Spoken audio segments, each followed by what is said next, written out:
Hello दोस्तों, आप सभी का स्वागत है आपके अपने यूट्यूब चैनल मैथ मस्ती ऑफिशियल में। मैं सनी देवल आप सभी के लिए आज सेंटेंस में से शब्द को कैसे पहचानेंगे, आखिर सेंटेंस में कौन शब्द किस चीज का काम कर रहा है, तो उन सभी चीज को हम समझने का प्रयास करेंगे। अगर सेंटेंस बना है तो बहुत सारा पार्ट्स ऑफ स्पीच का इस्तेमाल करके बनाया जाता है। उन पार्ट्स ऑफ स्पीच को आज हम लोग आइडेंटिफाई करना सीखेंगे कि आखिर पहचानेंगे कैसे। तो चलिए बिना कोई विलंब किए हुए इस वीडियो को स्टार्ट। तो आपके बोर्ड पर हम कुछ एग्जाम्पल लिखे हैं, क्योंकि एग्जाम्पल से ही सारा कॉन्सेप्ट क्लियर होता है। आखिर कौन सा एग्जाम्पल किस चीज का काम कर रहा है, जब तक इस चीज का समझ नहीं डेवलप आपके भीतर होता है, आप इंग्लिश को भली भांति नहीं जान पाते हैं। तो ये सब समझने से पहले आप 3 वीडियो जाकर देख लीजिएगा, वर्ब का, नाउन का और एडजेक्टिव का, क्योंकि उसका निचोड़ है। इस वीडियो में हम पार्ट्स ऑफ स्पीच को पहचानना सीखेंगे और होता क्या है सब्जेक्ट में। तो पहला क्वेश्चन लिखा हुआ है, I watched a downloaded song. मैंने एक डाउनलोड किया हुआ सॉन्ग देखा है।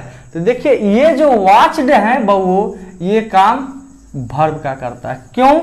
क्योंकि वॉच का V2 V3 बना हुआ है। और यहां पर याद रखिएगा, आज तक कोई ऐसा सेंटेंस नहीं बना है जिसमें एक मेन वर्ब न हो। तो आपने एक सॉन्ग देखा है, और कौन देखा है? तो मैं देखा है, यानी वर्ब से पहले आ गया तो इसका हो गया इस सब्जेक्ट, यानी कि करने वाला। और सब्जेक्ट को ही तो आप डूअर कहते हैं, यानी कि जो काम करेगा उसी को सब्जेक्ट यानी करने वाला कहते हैं। आई वॉच्ड, वॉच्ड हो गया आपका वर्ब। और डाउनलोडेड सॉन्ग, आपको पता है कोई भी वर्ब का जब आप वर्ब 3 बनाते हैं और उससे पहले हेल्पिंग वर्ब नहीं रहता है तो पास्ट पार्टिसिपल का काम करता है, यानी कि एडजेक्टिव। ये डाउनलोड आपका एडजेक्टिव है, और ये आर्टिकल तो एन आप जानते ही हैं, यानी कि ये है आर्टिकल। और एडजेक्टिव के बाद ज्यादातर केस में आप नाउन ही लिखते हैं। तो पहला वाला एग्जांपल में आई हो गया सब्जेक्ट, वॉच्ड हो गया वर्ब, अ हो गया आर्टिकल, डाउनलोडेड हो गया एडजेक्टिव और सॉन्ग हो गया नाउन। तो ये भी क्लियर हो गया होगा। अब सर नाउन को कैसे पहचानेंगे? तो प्रीवियस वीडियो जाकर देखिए, वहां सारा बात समझाया गया है कि नाउन को कैसे पहचानिएगा। अगला क्वेश्चन लिखा हुआ है, करम किस्ड राधा। करम जो है रेखा, करम किस्ड रेखा। करम जो है रेखा को किस किया है, यानी कौन किस किया है? तो करम, तो करने वाला करम है, यानी कि ये सब्जेक्ट हुआ। किया क्या है? तो किस्ड किया है, यानी कि ई वर्ब। किसको किया है? तो राधा को। जनरली जिसको आप करवाते हैं वो होता है ऑब्जेक्ट, यानी कि ऑब्जेक्ट कहने का मतलब करम भी नाउन है और रेखा भी नाउन है। तो सब्जेक्ट ऑब्जेक्टिव अभी हम नहीं पहचानना सीख रहे हैं, अभी नाउन वर्ब एडजेक्टिव यही सब पहचानना है। तो करम, हम पूछे कौन किस किया है रेखा को, तो कहिएगा करम। किसको किस किया है? तो रेखा को। आपको पता होगा अगर नाउन वही हो सकता है जिसका आंसर मिले हु, व्हाट और हुम, यानी कि कौन, क्या और किसका। अगला क्वेश्चन लिखा हुआ है, वी हैव डाउनलोडेड। यहां पर थोड़ा सा गलत हो गया, डाउनलोडेड, डाउनलोडेड इसको कर देते हैं।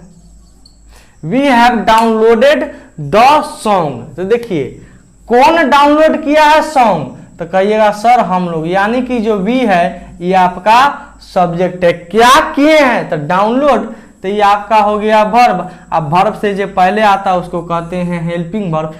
क्या किए हैं? तो सॉन्ग वाला को डाउनलोड किए हैं। तो क्या का जवाब मिल रहा है? तो ये होगा नाउन। याद। अगला सेंटेंस लिखा हुआ है बहू, इट इज वेरी इंपॉर्टेंट, यानी कि यह बेहद महत्वपूर्ण है।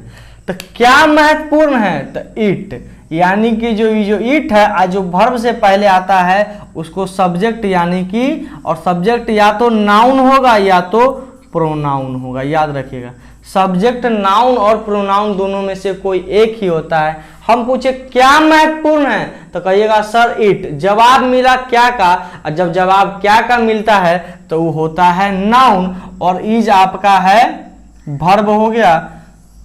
और महत्वपूर्ण, इंपॉर्टेंट यानी महत्वपूर्ण। अगर कोई शब्द एडजेक्टिव होगा तो उसके बाद एक वो अपना मन से कुछ भी बैठा सकते हैं। महत्वपूर्ण दिन, महत्वपूर्ण घर, महत्वपूर्ण आदमी, महत्वपूर्ण कुत्ता, महत्वपूर्ण बिलाई। जब बैठ रहा है बहू तो काम करेगा एडजेक्टिव का। जो एडजेक्टिव को क्वालिफाई करने आता है उसको कहते हैं एडवर्ब। यानी कि इट इज वेरी इंपॉर्टेंट में इट आपका प्रोनाउन है, इज आपका वर्ब है, वेरी आपका एडवर्ब है, इंपॉर्टेंट आपका एडजेक्टिव है। अगला क्वेश्चन लिखा हुआ है वी लव दीज स्टूडेंट्स। अगर हम पूछे कि क्या ज्यादा प्यार किया जा रहा है तो कहिएगा स्टूडेंट्स। करने वाला कौन है तो वी है। इस वी को जनरली आप पर्सन यानी प्रोनाउन में फर्स्ट पर्सन, सेकेंड पर्सन और थर्ड पर्सन में बांटते हैं। आई भी फर्स्ट हो जाता है, यू आपका second, he see it name they आपका थर्ड हो जाता है। अब क्या कर रहे हैं तो प्यार कर रहे हैं। जब कर रहे हैं कोई चीज में एक्शन है जिसका V2 V3 बन सकता है तो वो काम करता है वर्ब के। देखिएगा स्टूडेंट्स किसको प्यार किया गया है या क्या किया जा रहा है तो कहिएगा सर स्टूडेंट्स को। किसको, जब जवाब क्या, कौन और किसका किसको निकले तो वो होता है नाउन। और नाउन से पहले जो होगा वो होता है एडजेक्टिव। याद रखिएगा एडजेक्टिव पहचानने का तरीका है कि उसके बाद कुछ भी आ सकता है। और कुत्ता, बिलाई, आदमी, घोड़ा, हाथी, these students, these dogs, these markers, these कुछ भी लिख दीजिए तो वो एडजेक्टिव ही होगा। अगला क्वेश्चन लिखा हुआ है a dancing girl has been watched. एक नाचती हुई लड़की को देखा गया है। तो यहां समझिएगा लग गया है आर्टिकल ए। तो आर्टिकल ए के बाद या तो एडजेक्टिव आएगा या तो नाउन आएगा। जो आर्टिकल आता है वो नाउन के लिए आता है। देखिएगा डांसिंग हम बताए हैं जब कभी भी वर्ब का आप V1 प्लस ING या V3 बनाते हैं तो एडजेक्टिव का भी काम करता है। और पहचानने का तरीका बताए थे कि उससे पहले कोई हेल्पिंग वर्ब नहीं होगा। तो यहाँ डांसिंग से पहले कोई भी हेल्पिंग वर्ब नहीं है तो ये काम करेगा एडजेक्टिव के। और जब एडजेक्टिव है तो उसके बाद एगो नाउन है करेगा। यानी कि ये डांसिंग गर्ल में ए हो गया आपका आर्टिकल, डांसिंग हो गया एडजेक्टिव और गर्ल हो गया नाउन। हैज बीन वॉच क्या करते हुए देखी गई है तो देखी गई हुई है तो वॉच्ड हो गया आपका वर्ब। आज वर्ब से पहले आता है उसको सपोर्ट करने के लिए उसको हेल्पिंग वर्ब कहते हैं। अगला क्वेश्चन लिखा हुआ है a watched movies had been broadcasted. माने एगो देखा हुआ फिल्म का मूवी ब्रॉडकास्ट कर दिया गया है। याद करिएगा, याद रखिएगा ब्रॉडकास्ट का V1 V2 V3 हमेशा सेम होता है। जिस भी शब्द के अंत में कास्ट लग जाए ना बबू, जिस शब्द के अंत में कास्ट लगल हो ओकर V1 V2 और V3 सेम होता है, चेंज नहीं होता है। हैव हैज हैड के बाद V3 आता है इसीलिए यहाँ चेंज न करके ब्रॉडकास्ट ही रखा गया है। तो ये बात समझने वाला था और ब्रॉडकास्ट से बहुत क्वेश्चन पूछा है। तो ए वॉच्ड मूवी देखिएगा जब भी वर्ब का तीसरा रूप बनाए हैं उससे पहले हेल्पिंग वर्ब नहीं दिए हैं तो काम करेगा पास्ट पार्टिसिपल यानी कि एडजेक्टिव। वॉच्ड तो हो गया एडजेक्टिव, आर्टिकल तो हो गया एन। इसको तो आप जानते ही होंगे। आर्टिकल आपका 3 गो होता है ए एन और द। बाकी आर्टिकल में डेफिनेट इंडेफिनिट क्या होता है तो जब हम आर्टिकल चैप्टर पढ़ेंगे तो वहां डिटेल से समझेंगे। ए वॉच्ड मूवी एडजेक्टिव हो गया। मूवी क्या देखे हैं तो एडजेक्टिव के बाद नाउन। हैड बीन ब्रॉडकास्ट क्या किया गया है, ब्रॉडकास्ट का मतलब होता है प्रसारित किया गया है। तो यहाँ पर हो जाएगा प्रसारित, तो वर्ब से पहले आएगा हेल्पिंग वर्ब और हो गया होगा आपका मेन वर्ब। अगला क्वेश्चन लिखा हुआ है रमन रीड दिस चैप्टर। याद रखिएगा सबसे पहले तो समझिएगा रमन कौन चैप्टर को पढ़ा है तो कहिएगा रमन सर चैप्टर को पढ़ा है। तो रमन कौन का जवाब मिला था नाउन।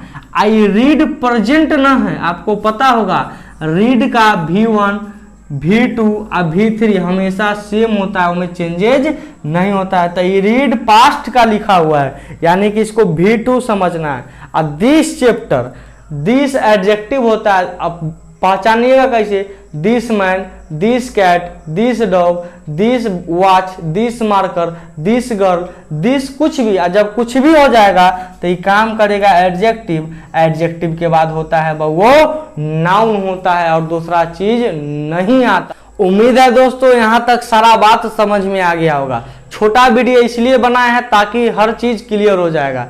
आप लोग को होमवर्क ही करना है कि 1-2 पेज अपना मन से कोई भी सेंटेंस लिख लेना है, या पेपर ही पढ़िएगा तो पेपर में ही पढ़ना है और सेंटेंस में पहचानिएगा कि इस सेंटेंस में इस शब्द कौन चीज का काम कर रहा है। और जब बेसिक से काम होगा, जड़ से काम होगा ना, तो अपने दंदना के तुम बढ़ेगा, वो रेस में जाएगा जे रेस में तू सब है नहीं।